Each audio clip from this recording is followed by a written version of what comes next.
Archbishop Emeritus Desmond Tutu spoke out in support of assisted death in a video release at the weekend. He said he'd like to be given the option of a dignified assisted death when his time comes. The Arch celebrated his 85th birthday on Friday. To discuss this, we're joined by Dr. Liz Gwyther, CEO for Hospice Palliative Care Association of South Africa. She joins us via Skype now. Good evening to you, Doctor. Thanks very much for your time. How do you respond to the Archbishop's statements? Thank you very much for inviting me to be on the program.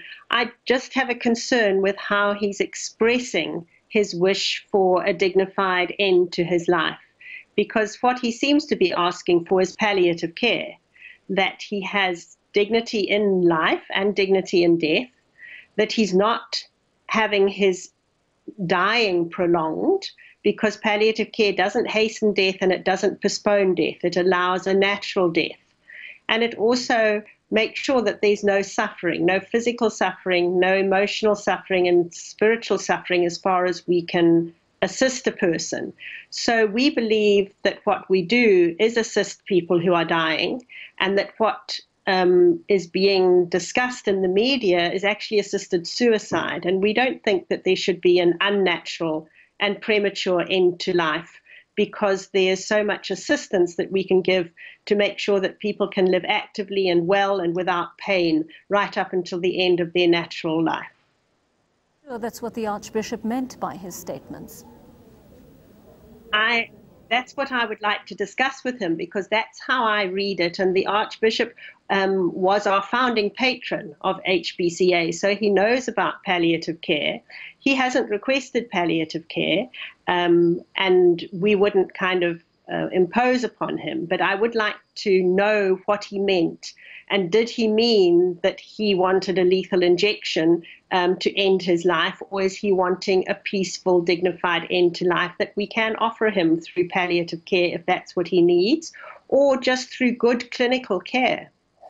There was a recent story about a woman who'd suffered almost an entire lifetime of sexual abuse as a child, which resulted in a multitude of serious psychological conditions which couldn't be treated. So doctors eventually gave in and gave her permission to be euthanized.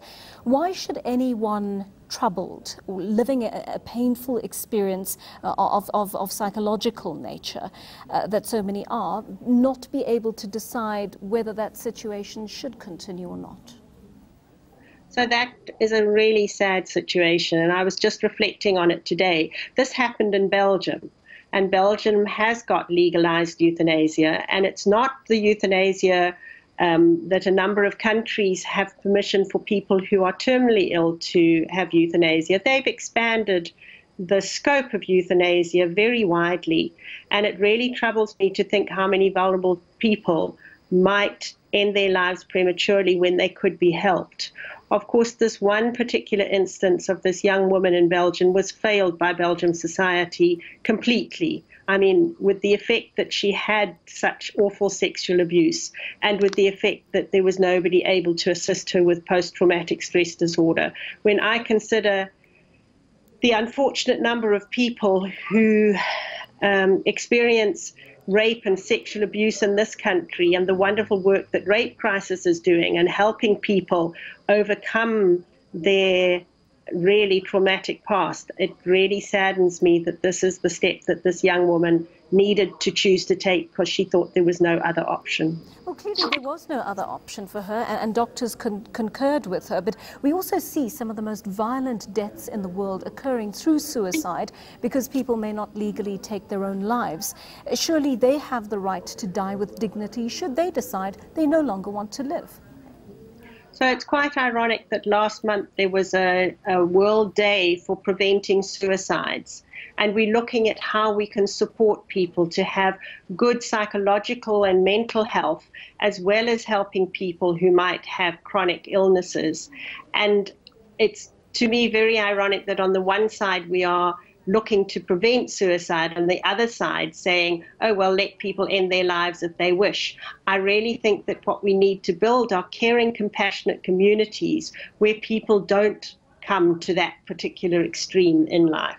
Make a very good point there. Thank you for speaking to us, Dr. Liz Gwyther, CEO for Hospice Palliative Care Association of South Africa.